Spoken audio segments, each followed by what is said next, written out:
Got you guys on mute right now, but General Bo Young, one of our advisors of the Board of Advisors Right. With America's Future Series, and Tim Ellis. And really appreciate you guys being here. Tim, who runs Relativity Space, is one of his co-founder, I believe. And we want to hear much more about that. And we're just going to turn it over to you guys so you guys get right into it. Right. Great. Go for it, General. Great to have you here. Great. Thanks, guys. And of course, thanks, Tim, for joining us today. And I'll do a brief intro before we get started. Tim, as David said, is originally from Plano, Texas, home of one of our sponsors, TMG Core. He went to USC as a incoming freshman and was going to be a screenwriter. And then, like all freshmen do, changed his major to aerospace engineering. Now, Tim, usually it works the other way around. Usually they come in as an engineering major and then quickly go somewhere else. But took a different path in many different ways. At USC, Tim has both a BS and an MS, and as part of his during his academic tenure there, he interned at Blue Origin, where he joined full-time upon graduating, and is credited with bringing 3D metal printing inside Blue Origin against maybe some of the corporate immune system that exists in a lot of different organizations. In 2015, Tim and his co-founder Jordan Noon began and launched the Relativity Space with a mission of being the first company to launch a fully 3D printed rocket into orbit. He's an advisor to the president on the National Space Council.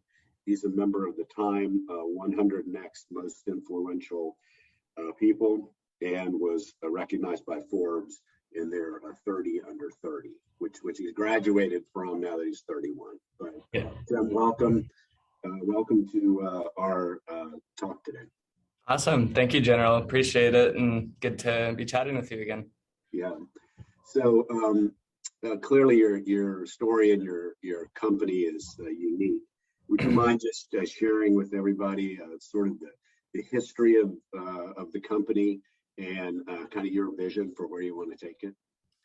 Yeah, sure, of course. I think for those that don't know Relativity Space yet, we're 3D printing entire rockets. So we built the world's largest metal 3D printers, and we're designing, building, and flying our own launch vehicles. We actually have a first stage on the pad right now at Cape Canaveral, our launch site at LC-16. So very excited that our first upcoming launch is here in the next couple months. But when I started the company, it was 6.5 years ago. As you mentioned, I was at Blue Origin. I was really a propulsion development engineer, so doing 50-50 kind of turbopumps and then combustion devices. I was very fortunate to join early enough at Blue that I got to own an entire project from literally blank sheet of paper to first working version. So built some boost turbopump hardware for the BE4 engine, including hydrostatic bearing development and boost turbine stack development. And in that process, I did the first ever metal 3D printing at Blue Origin. It was a little bit of a YOLO, as they say, where I had very little to lose. I already knew I had a job there. But to build a turbopump from scratch in 12 weeks, the only way to do it was metal 3D printing. And it actually worked. I honestly thought it was going to be a pile of metal that was totally unusable, but the parts worked and had pretty comparable performance to the traditionally manufactured ones. So then fast forward, as you mentioned, I started the metal 3D printing division at Blue Origin, but then very quickly realized that instead of doing bits and parts of a rocket that may have hundreds of thousands to even upwards of 1 million pieces, why isn't the inevitable future just printing the entire vehicle?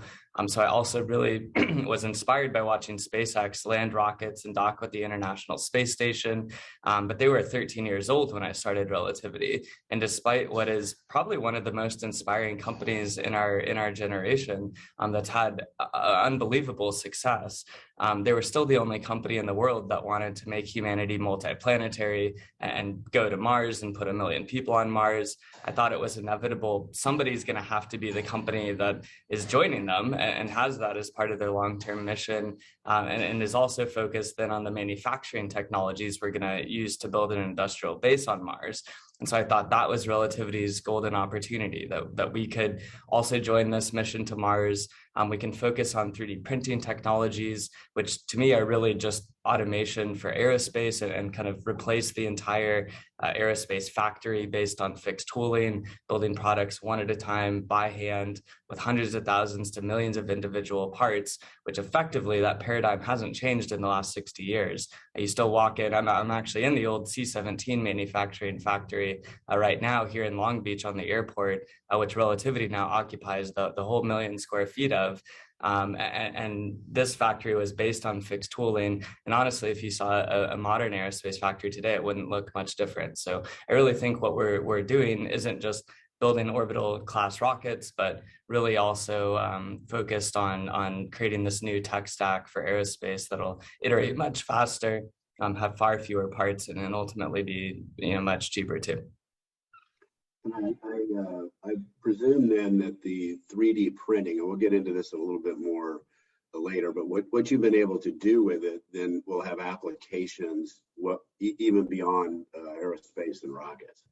Yeah, definitely. I mean, we're being very focused on launch vehicles right now. We've signed in total almost $1.5 billion of mostly commercial satellite customers. We most recently announced nearly $1.2 billion of new awards over the last 3 months, including from companies like Webb. We have prior customers for our smaller rocket like Telesat and Iridium, of course, DoD and NASA as well. So we've seen a lot of demand for there to be a second quickly moving medium to heavy lift launch provider in the sector. And really, other than SpaceX, there just has not been another company that's really developing at that level of ambition and speed of execution as SpaceX has. I think that's pretty much objectively true, honestly. Even though I worked at Blue Origin, they're a great company. I believe in them. I believe in a lot of the others, but yeah, SpaceX is still kind of the only one over the last 2 decades that's doing a lot. And so I do think there needs to be another one in America that's innovating to that degree. How does a company like yours go to market? I mean, based on what you just said, it would seem like customers come find you, that you don't really have to go out and find customers in a way some other businesses do. Is that true, or I'm probably way oversimplifying? Yeah, no, I mean, I would say the simple answer is somewhat true with that. I mean, yeah, compared to a software business or other venture-backed companies, so we're still private. We didn't do a SPAC. We really turned down a bunch of offers and didn't consider that when it was hot last year. I'm really glad of that decision in hindsight now. Being private lets us focus on our mission, and we've always been a very mission and values driven company. But I think certainly customer acquisition cost is just the cost of a plane ticket to go visit customers. Compared to a software business, it's low, but it's still hard. All of those contracts we've won, we were going head to head against extraordinarily well-funded and sophisticated competitors. Also, even getting our launch site at Cape Canaveral at LC-16 was a really big endeavor. For anyone in Space Force, that are familiar with the ranges, they well know that there's not a lot of space left. In fact, with LC-16, which we're going to launch both Terran 1 and our much larger 20,000 kilogram payload rocket that's fully reusable, Terran R, out of, that's really one of the last available major sites that can launch such a large vehicle. So, we're certainly honored to be chosen in that capacity. Can we go back to when you and Jordan sort of first decided to take the leap into to entrepreneurial startup founder world? I know Mark Cuban was one of your first, maybe your first investor, and I've heard the story, but it's the kind of story that you could hear 10 times, and it'd be great. So if you wouldn't mind kind of sharing the birth story and then include the of course. Yeah, of course. It's I guess now sort of famous founding story. You can't make this stuff up either. I mean, it's even though I was going to go into screenwriting, like there's really no revisionist history. It was kind of crazy. So essentially, I was at Blue Origin. My co-founder Jordan Noon was working on the Dragon program at SpaceX. We had been friends from college. We actually both went to the University of Southern California, where we led a student group that was the first student group in the world to launch a rocket to space. So that was a pretty big endeavor. When we were in college, we probably built and flew 24 rockets together. So it was pretty significant. But then, we both gave notice on the same day. I think it was literally a couple of days after Blue Origin landed New Shepard for the very first time. SpaceX did it about a month later with Falcon. And we started Relativity. At that point, I really, it was a pretty high risk. I was 25, Jordan was 23. We were very high risk people. We didn't have a lot to lose, but wanted to start this company. And so I didn't know any investors or really anything of what I was doing on the startup side. So I'm from Texas originally, as you mentioned. I had always heard Mark Cuban was kind of responsive to cold emails, but I didn't know what his email was. So not only was he ended up being our first investor, but I just cold emailed Mark Cuban as the very first email I ever sent with my Relativity Space email address. I literally didn't talk to a single other investor or person of any type. It was just a cold email to Mark Cuban. I had to guess 20 different versions of what his email address was. So I did mark.cuban@gmail.com, mcuban@yahoo.com, mcuban@gmail.com, etc. I got 19 bounce backs, but then within 5 minutes from mcuban@gmail.com, he replied back to me, the cold email was "Space is sexy. We're 3D printing an entire rocket." I told him a bit about our credentials and what our idea was. And then fast forward maybe a few emails back and forth. That same day, he then said he would give us $500,000. So I think we only originally asked him for 100,000, and then he said he would do our entire seed round, which was $500,000. And from that point, we got into Y Combinator the same week, and then started incorporating that same week. So I've never actually told Mark. I probably should, here soon, because it's kind of funny, but I actually had to delay his due diligence because we didn't have a bank account yet for him to wire the money into. So he wanted to wire the money, but we hadn't even set the bank account up yet. So that's truly how early we were in our story. So of course, fake it a bit till you make it. And then, he's invested in every single funding round we've done since, which has been about a little under $1.4 billion of total capital raised privately. Yeah, it's an incredible story. Shark Tank success on steroids. Yeah. The crazier part is I didn't even talk to him on the phone until last year. So this was 100% over email. He's kind of a crazy, prolific emailer. So, yeah. Yeah, it's an awesome story. Let's talk about the printing for a bit, if you will. And was 3D printing something that once you got into school, you became attracted to, and because you could see the possibilities, or sort of how'd that start? And then how has it evolved in your company as your company has evolved? Yeah, good question. I think the short answer is no, I was not into it at all. Actually, to be totally honest, growing up in high school, I wasn't even a sci-fi nerd, and I thought the space shuttle was kind of boring. Like it just wasn't as exciting. What got me into rockets, or kind of the circular answer is I was really into film. So I loved movies like Fight Club and American Psycho and these kind of social commentary films. I think for me that it's all about inspiration and building something, that's very audacious. So then that's what got me into rockets. Once I realized that engineering is just creativity with physics, and that you can dream something up. And if you're really ambitious and relentless and you have a great team around you, you can certainly build a really large company and capability. So I think that's more what got me in it. I think with the 3D printing, I just was a user of the technology. I mostly care about seeing the future happen faster. Like, what are the ways that we can accelerate the pace of progress and the pace of iteration, specifically in America? Certainly I wrap myself in the flag. I'm proud to be born here and be given the opportunities that we have to do this, because I meet so many other founders from other countries, and they just do not have the innovation ecosystem that we have in the US. And so I think it's pretty phenomenal to be here. And so with that, I think really 3D printing is just a means to an end. Like the end is seeing 1 million people on Mars and having a totally new tech stack for aerospace so that we can see progress happen faster, more similar to what you see in iPhone development over the last 14 years, et cetera. I think aerospace needs to lower the barrier to entry for iteration. And I just see what we're doing is really the only super audacious way to tackle that right now at scale, and so that's really why we're doing it. Most people, their experience with 3D printers is something that'll fit on your desk. And I think by now most people probably on this call have seen it, maybe printed a part, maybe even have one at home,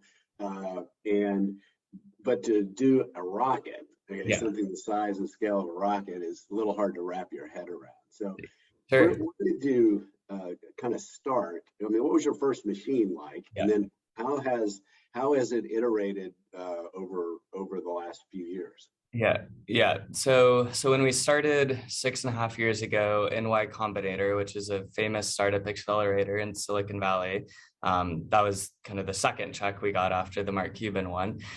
You basically have 3 months to go from what was literally 2 people sleeping in bunk beds in a room to a finished product that you can show off and get investor interest at this huge thing called Demo Day with 150 plus investors in a single room. And so when you're 3D printing rockets and that's your company, you do have to be very creative to figure out how to get the first prototype. So we had to build the world's, essentially, if we were going to 3D print a whole rocket, we had to build the world's largest metal 3D printer. And we knew we had to do that ourselves and own that capability because it was going to be very unique. And so we through kind of 4 different parallel paths, ended up scrapping together a prototype of this 3D printer. No one had ever built anything with, very fast kind of aerospace grade 3D printing, more than about a cubic foot. Like the off-the-shelf powder bed laser printers had only had the capability for about a cubic foot of volume. Of course, the rocket we have now built that's on the launch pad is 110 feet tall and 7.5 foot diameter. And it's the first version is 85% printed by mass, including the propulsion systems, all the structures, pressurant systems, et cetera. So pretty much the only things that aren't printed are the avionics, computers, harnesses, some of the mechanical moving parts, and then of course, seals and rubber parts here and there where we can't do it with metal 3D printing. But otherwise, it's printed. And so, since we built that prototype printer, we had our first printed part. It was by far the largest aluminum 3D printed part that had been made at the time. It was about 4 foot diameter and maybe 2.5 feet tall. We showed that off on Demo Day. But then since we've had to build many successive generations of our 3D printing technology. So now our 3D printers, the 4th generation printer, which we haven't really released a lot of details about publicly, can build well over 20 feet in diameter. We can build well over 40 plus feet in length and height for parts. So we're able to using those 3D printers, go from raw aluminum wire in the door to a finished rocket fuselage in under 60 days. And for our first rocket, Terran 1, which is much smaller, we can actually go under 5 days now with a much faster print rate that we've been able to develop. So these new latest generation printers, we've kind of teased about publicly, but just haven't released the details yet. Print about 10 times faster than anything we've done to date. I think up to 12 times faster, actually, we've shown in practice. So I think we're just at the early days of printing technology, and with more investment, I certainly see this being one of the most disruptive technologies for aerospace because we just don't know how far it can go yet. And we're able to already reduce the part count significantly of our product by printing these monolithic single pieces, incorporating an isogrid, orthogrid, other stiffening structures, common domes, thrust structures all integrated as one piece. Of course, propulsion systems integrated as single pieces. And so from a supply chain and resiliency perspective, I also think these kind of factories based on 3D printing will be very quick to build, very quick to reconstitute, much simpler supply chain that we can house mostly in the US. So I think strategically that will be increasingly important as we've seen with both COVID and wartime, upon us. What are there Chinese competitors or companies that are trying to do what you're doing, and how would you summarize sort of China's efforts in space in general? Yeah, so I don't know if usually it's a badge of honor if it's another startup competing with you, trying to do what you're doing. I would say it's not a badge of honor now that we do have a Chinese clone that's trying to do exactly the same thing. I believe it just got started towards the beginning of this year, end of last year. And classic, Chinese clone company, you look at their website, everything looks exactly the same, or they're trying to do exactly the same, even some of the design of the products and logos and things like that.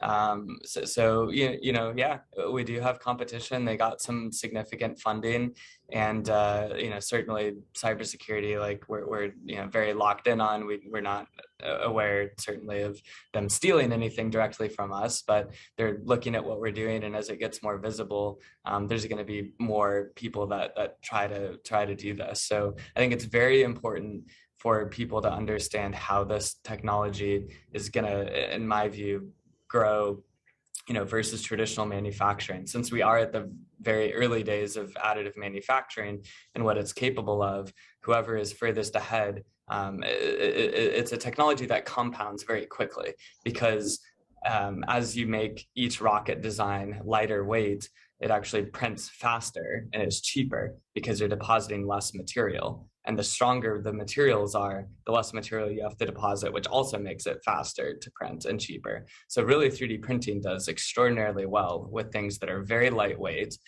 because the lighter it is, the cheaper and faster it is. And then, of course, you're also merging more and more parts together and having more complicated single prints, the further along in technology maturity you get.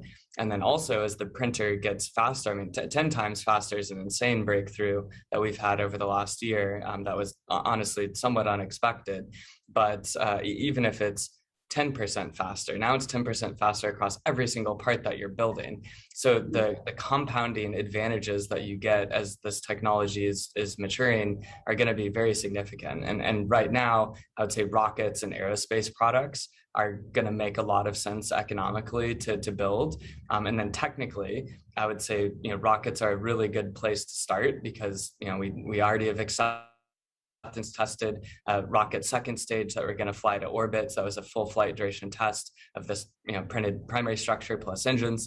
We've done over 1,500 3D printed engine tests of the liquid oxygen, liquid methane engine. So we've really de-risked the additive technology for orbital rockets. I think the next step on material properties and fatigue and et cetera are going to unlock more things like commercial and military aviation, things like Navy submarine technology, perhaps, perhaps printing drones more in the field. We're also, thinking about missile systems and hypersonics and how do we be able to support that too. So I think there are going to be future applications. And, I think going back to China, it's just very important that we take it seriously. That at scale, this technology can be quite disruptive. So we just got to be first and stay first. Yeah, great. You're in a really unique position, obviously, as someone who just a handful of years ago started this company from scratch. You've now got, I believe, more than 800 employees. You've got a valuation, multiple billions, $4+ billion you've raised. An amount of money that would be the envy of many companies, and you're still the CEO. So and that's a kind of a unique thing. I mean, especially for a technically gifted founder. So I wonder if you can kind of walk us through your maturation as a leader, and and how you've changed as the company's changed, what lessons you've learned as it relates to that. Yeah, I could talk a very long time about that topic because it's one I'm honestly super passionate about. I think it's been, other than seeing the tech develop, probably one of the most fulfilling things is just how the journey evolved so much, going from 2 people in a WeWork. So we actually started in a WeWork officially for a month. So 2 people in a WeWork to now 850 people sitting in a 1 million square foot factory that used to build C-17s that now are taking over and gonna start printing rockets here soon. I think the biggest thing is having a really killer team around you. I mean, we have an incredible team. I think when I'm looking for talent, one of the few things I found that create magic in a team, I look for people that are really humble and self-aware and learn really fast. So I do look for people that have gone through a pretty quick career trajectory themselves, that they, have thrown themselves into highly ambiguous problems and come out the other side successful. So they always are relentless, they're audacious, they're finding ways to win. But I think the humble and low ego and high EQ and empathy, as well as high IQ, that combo is super important because I think where people hit ceilings a lot is when they are just, you kind of get an ego a little bit, or you think you know more than other people. And I've personally found, and I think one of the fastest ways I've been able to stay on top of the company as it's growing, is you just seek out really amazing people that have been there before. I mean, honestly, people like yourself, or I've spent a little bit of time with former directors of CIA, or you spend a little bit of time. I literally just got back last week from Sun Valley and the Allen and Company conference, and just talk to other CEOs, talk to other people that have been there before, and it's not about. It's not always about having them tell you what to do, because there's really no playbook once you get to this point. But I think the biggest thing is, don't just talk to one person, talk to 15 people, and then you can pattern match where is their advice consistent. And you can generally say, across people from all sorts of different industries, Bob Iger versus a tech company versus an aerospace company, if they all are saying generally the same thing, probably true, and you should probably think about that and use that as wisdom. But then sometimes people all disagree with each other, and that's when it's got to be a judgment call. And for me, I just focus a lot on being present, being clear-headed, trusting your gut. I think at this scale, you have to be a more clear decision maker. I think admitting vulnerability with the team is really important, so that you're just a real human being. I think having that trust and having people be able to share, when they're struggling, and you can talk them through it. And, it's a very human way of leading, I think, is important. And honestly, it's one of the reasons I started Relativity. I don't see another highly disruptive, quickly moving, frankly, badass, world-changing company that then also is taking this more human approach to leadership and coaching, and actually building an exec team and intentionality with culture and culture building. And I don't think they're mutually exclusive. I think there is a way to build an amazing company and be really intentional with culture, and empowering people and having this more exec kind of team and collaboration. And so in a way, our culture is an experiment because no one's done it, but I'm excited to try it out, and I think it's working so far. Well, it's you read a lot about founders that have this sort of cult of personality thing going, and and sometimes they're still very successful. But what you're talking about and building is unique, as you said. I always found, and I always got the question when I was in service about leadership is the most important trait. I used to use the term introspection. Is a leader capable of sort of stopping and saying, "Oh yeah, geez, I guess I didn't do that," or and learning from others. Most of the time, the leader has got maybe 2 more years of experience or something, than the people around him. Not really enough to, from an experiential point of view necessarily to be, it's not like the grandfather talking to the grandson. Years of experience matters, by the way. I think, I'm not actually the biggest fan of where American culture has gone to fetishizing young, up and coming people. I actually think people with a lot of life experience are really wise. Yeah. I just think it's our job as leaders, and certainly a young leader, to talk to as many of those people as possible, absorb that experience and pattern match across a bunch of people that are smart and have been there before, and then try to absorb that as much as you can into your own company. We were 100 people 2.5 years ago. We're now 850. When you're growing that fast, you got to find a way to sort of gain years of experience, kind of in dog year time. Like, you got to have 7 years of wisdom for each 1 year of experience. Otherwise, you're just not going to stay on top of it. Doesn't mean we're perfect either, by the way. You got to always, be willing to fail and be willing to experiment and try things.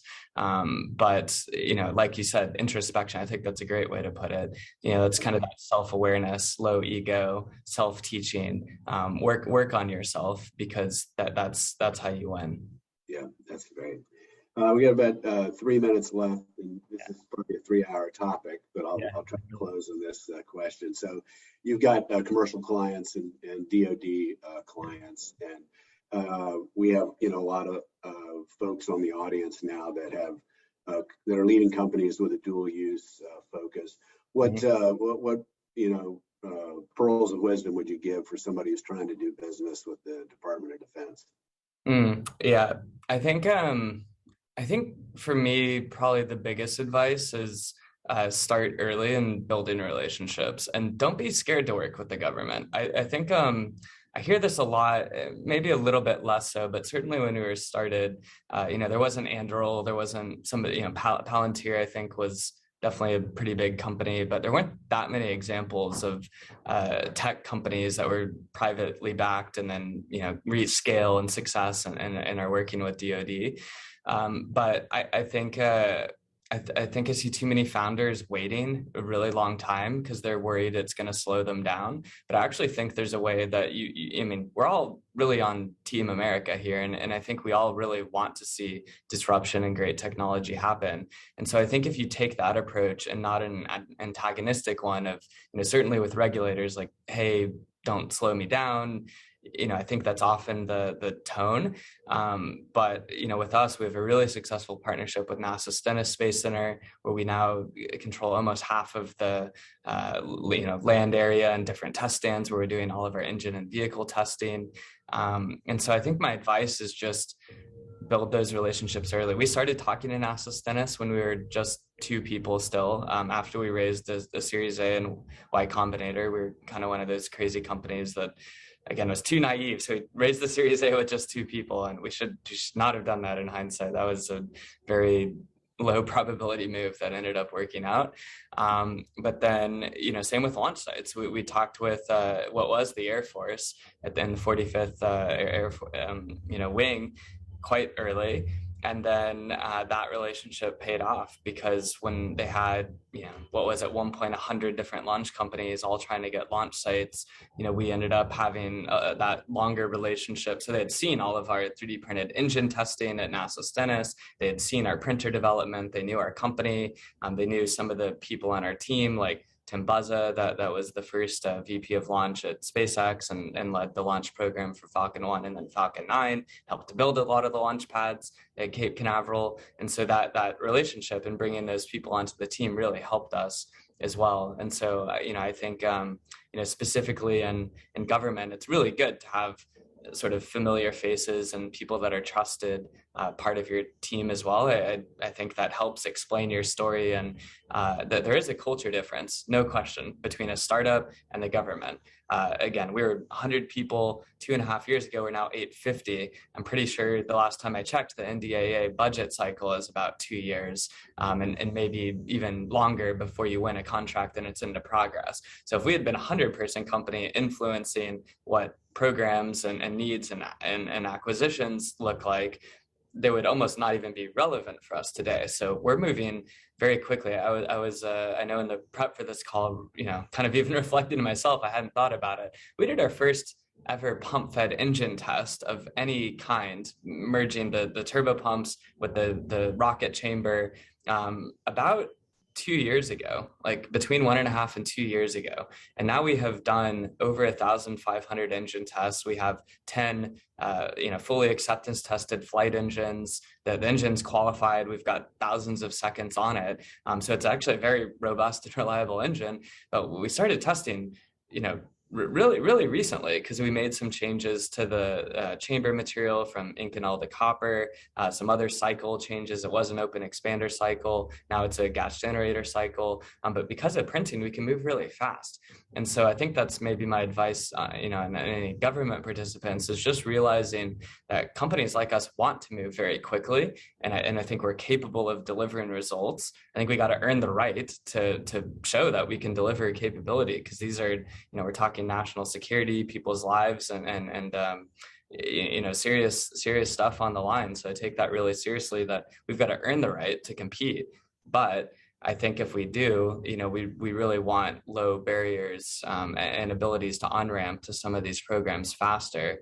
So things like OTAs and such have been really helpful. But other bigger things like block buys for the NSSL Phase 3 program and others, we would certainly love to be able to on-ramp as long as we show success. Right. Well, Tim, this has been fascinating for everybody, and certainly for me. And I want to thank you for being a good supporter of America's Future series. I know you've been with us before, and it was good to reconnect. And again, thanks so much for sharing all your thoughts and ideas with us today. Yeah, of course. Well, thanks, General Young. Really appreciate it. Yeah. David, back to you guys. Well, thanks so much. We appreciate it. General, thank you so much. Great job. Great job. And Tim, from the Dallas-Fort Worth area up there in Plano, welcome back home, so to speak, even though we do it virtually today. Incredible responses into every question that was sent your way. You had an incredible answer. So thank you, and continued success. Unbelievable. Congratulations on all you continue to do. It's most impressive, I have to tell you. Yeah, I appreciate it. We are going to send our live stream for our first launch, I will say, in Cape Canaveral. So we're going to live stream it on YouTube. I will say we'll be the first company in history as privately backed to succeed on launch 1. So I'll say it that way, but people will still launch. It's going to be an open public link. So people should. We'll amplify that. We'll get hold of those links, et cetera, and we'll promote that. That's wonderful. What do you do when you get up in the morning? I've got to ask you this, Tim. After listening to you talk to the general and all that you shared with us, yeah. I just wondered, you get up and you go to the bathroom, you look in the mirror, do you say, "Hello, rock star, how are you?" I mean, unbelievable what you can do. No way. I'm blown away. Yeah, I think, imposter syndrome's real. I think, and I think, I think we've still got a lot to prove. I don't know. I'm just excited for the future. So I'm very ahead in the game, focused on what's going to come and less, bathing in some sort of success of what we've done so far. Because I think there's way more to come than what we've done so far. Well, I'll tell you what, you're still very young. We're about to go to a break here, but I want to ask you just very quickly, of all the millions of interviews that I've done over the years, one thing that I always ask people like you or the general that have really been involved with incredible deeds and just incredible endeavors in their life, what is it that you're proudest of at your young age, of all that you continue to do? As you look back and you look at the young legacy that you have, I just wondered what it is that you're really proudest of as an individual, personally. What comes to mind? Yeah, that's a great question. Yeah, that's a really insightful question. I think, honestly, the thing that does come to mind the most, because it's probably what I do feel the most proud of, is all the moments where you reach almost a breaking point. Like I've had several of these. I could tell a few stories, but I've had several of these through my career where, I had a boss tell me my project was not going to get done on time. I wasn't going to make the deadline. I had 2 weeks left and I hadn't even started manufacturing these parts for a turbo pump. And I remember that night, he said I did much better than anyone thought. But I remember that night, I just didn't want to accept failure, and I didn't want to accept that I wasn't going to make the deadline. And so I had stayed up all night. I called every single machine shop and supplier Blue Origin had ever worked with. It was 176 shops, left them a voicemail, parsed out the parts, and just kind of relentlessly tackled it through the next like 2 days, and then I did get all the parts on time a day before my project was complete. Because yeah, it's just not accepting failure. I think that's what I'm the most proud of. There was a time in Relativity where even after we raised a lot of funding, we only had 14 people. It was a great early team, but we didn't have the culture yet, honestly. Like a lot of what I said earlier of, wanting this culture, I just was failing as a leader. I self-critically would say, and people were scared when I announced that we had 35 million in funding. And so I just remember sleeping in a tent for a month or two in the office, because I told myself I have to talk to every single, leader across the space industry and actually recruit, the next level of leadership, because I needed help building the culture and building the team to the next level. And so I talked to almost every single one, and ended up hiring a few, and that's what really kicked off a lot of the leadership growth of Relativity. So I think just those moments where you have to face yourself in the mirror and say, are you going to do what it takes? And you're probably going to die or fail if you do it. And I think it's those moments definitely come to mind. Well, I tell you what, it's an incredible legacy that you continue to build on. So our congratulations to you, and continued success. And just stay safe, stay well, and keep making it happen. Aren't you? Right. It's something, isn't it, David? Well, I want to applaud your determination and your drive. You're not taking no and not giving up. That's 90% of it, right? And we're really honored to have you with us, and we wish you all the best success in the world. Thank you very much. Yeah, I appreciate being on always, and hope I can be part of it again in the future. Oh, we'd be honored. All right. Yeah. Thank you. All right. Thank you, General Young. All right. See you guys.